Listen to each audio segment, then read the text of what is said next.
पाहत आहे निपाणी न्यूज सफेर घडामोडी। नगरपालिका निवडणुकीनंतर निपाणीच्या पाणी प्रश्न सोडवण्याच्या हालचालींना वेग। आज शनिवारी निपाणी मतदारसंघाच्या आमदार शशिकला जोल्ले यांनी निपाणीच्या पाणी प्रश्न संदर्भात सर्व अधिकारी व नगरसेवक यांच्यासह यमगर्णीतील वेदगंगा नदीकाठची पाहणी केली। यावेळी आमदार जोल्ले म्हणाल्या, निपाणीला लागणाऱ्या पाण्याचा यक्ष प्रश्न सोडवण्यासाठी यमगर्णी वेदगंगा नदीपासून निपाणी शहरापर्यंत अमृत 2 योजनेच्या माध्यमातून नवीन पाणी आणण्याची योजना राबवण्याचा निर्णय घेण्यात आला आहे। यासाठी 32 कोटी 83 लाखांचा निधी मंजूर झाला आहे।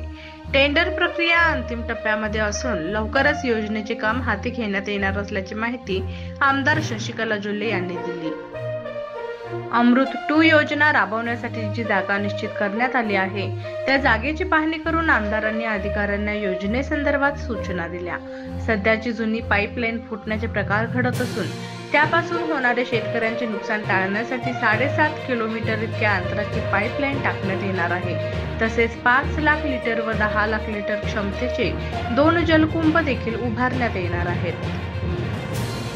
कालच आपल्याकडे आपल्या निपाणीचे नगराध्यक्ष उपनगराध्यक्ष अधिकार स्वीकार केल्यानंतर आपले सर्व नगरसेवक आपल्याला सपोर्ट केलेले आपले विलास गाडीवटर असू देत किंवा सरकारचे असू देत सगळेजण आपण कामाला सुरुवात केलेली आहे। आजच सुरुवात केलेली आहे असं नाही आहे की गेल्या 3 पिरियडमध्ये ज्या वेळेला मी आमदार म्हणून या भागाचं जबाबदारी स्वीकारलो आणि गेल्या वेळेला देखील ज्या वेळेला जयवंतजी नीता बागडेवाईंनी ज्या वेळेला अधिकारमध्ये अध्यक्ष म्हणून होते त्यावेळेपासून देखील आपलं 24/7चं कामकाज सुरुवात होतं आणि एक आता शेवटच्या टप्प्याला येऊन टेकलेलं आहे। म्हणून आज ते वीक्षण करायचं, आपण इथं सगळं बघायचं आणि त्यातून लवकरात लवकर आपल्या निपाणीचा पाणी प्रश्न सुटायला पाहिजे आणि 24/7चं काम कुठं टेक्निकली प्रॉब्लेम आहेत ते ऑलरेडी आता आम्ही सॉल्व्ह केलेलं आहे आणि ज्या वेळेला 2010-11 मध्ये ते प्रोजेक्ट सुरू झालं त्यावेळेला प्रॅक्टिकली जागेवर बसून किती कनेक्शन पाहिजे, किती किलोमीटर पाईपलाईन पाहिजे आणि कुठल्या पद्धतीनं पाईपलाईन पाहिजे हे व्यवस्थितपणे त्या एस्टिमेटमध्ये असू देत किंवा त्या प्रोजेक्टमध्ये नव्हतं। 2013 पासून ज्या वेळेला आपण ह्याच्यामध्ये लक्ष दिलं त्याच्यानंतर मला वाटतं कमीत कमी 10,000 कनेक्शन जास्तीचं आणि वाढलेलं आहे आणि अनेको किलोमीटर पाईपलाईन देखील वाढलेलं आहे आणि ओव्हरहेड टँक जे आम्हाला पाहिजे होतं तितकं टँक देखील नव्हतं आणि ते सगळं टप्प्याटप्प्यामध्ये मंजुरी करून आता एक शेवटच्या टप्प्यामध्ये आलेलं आहे।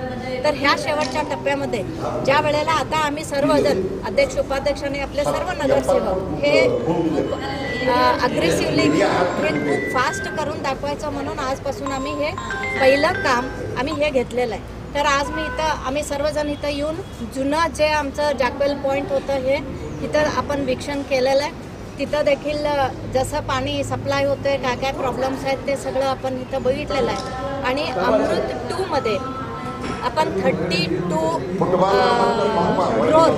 32 करोड आपण नवीन मंजुराती ह्या पाईपलाईनला घेतलेलं आहे। ते देखील आज अधिकारी आपल्या बरोबर आहेत। इथून 7.5 किलोमीटरचा नवीन पाईपलाईन अमृत 2 मध्ये होणार आहे।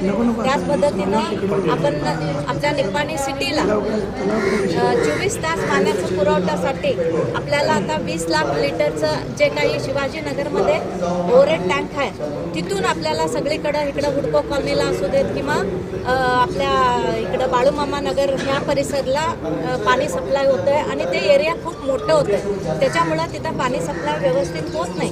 म्हणून आम्ही अमृत 2 मध्ये 2 ओव्हरहेड टँक्स आम्ही घेतलेला आहे। एक 10 लाख लिटरमध्ये आपण जे आमचं बाळूमामा गार्डन आहे तिथं आम्ही सुचवलं होतं परंतु आपल्या अधिकाऱ्यांनी सर्वे केल्यानंतर ते फिल्टर हाऊसच्या जवळ ते 10 लाख लिटरचं पाणीचं टाकी बांधलं तर हाईट आम्हाला परत आणि 15 फूट हाईट जास्त उंचीवरती मिळतं आणि तिथून ह्या भागाला आपल्याला पाणी सप्लाय करायला सोपं होतं आहे म्हणून तिथं 10 लाख लिटरचं आपण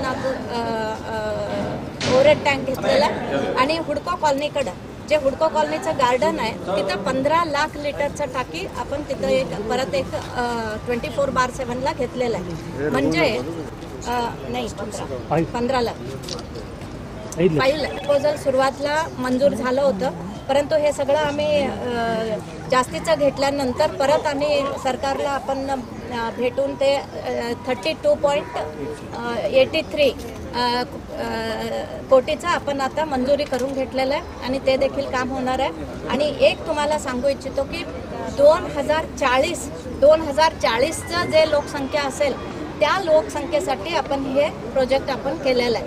आणि ह्याच्यामध्ये जे जुनं जॅकवेलचं पाणी आहे हे तरी असणारच, आणि जे नवीन आता अमृतमध्ये करायला लागलो आहे ते आपल्याला 2040च्या एका लोकसंख्येला हे होईल. त्या पद्धतीनं जवाहर तलावमध्ये ज्या वेळेला पाणी असते ते लिफ्ट करून तिथं आपल्याला स्टोरेज करण्यासाठी ते देखील उपयोग होईल आणि नगर पाणी सप्लायला पण त्याचा आपण उपयोग करून घेणार आहे. तर हे आम्ही अध्यक्ष उपाध्यक्ष झाल्यानंतर आपल्या सोबतचे सर्व नगरसेवक आज हे कामकाज सुरुवात केलेलं आहे. मला विश्वास आहे 13 ते 14 महिन्याच्या कालावधीमध्ये निपाणीकरांना एक चांगलं आपण व्यवस्था करू की हे खूप वर्षापासून जे रेंगाळलेलं हे आहे ते आता आपण एक लाईनला येऊन ते सुरुवात करतो असं विश्वास आहे.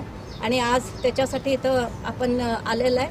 सगळं हे आपण बघणार आहे. बघून इथून तलावला देखील सर्व माझे अध्यक्ष उपाध्यक्ष नगरसेवक जातील.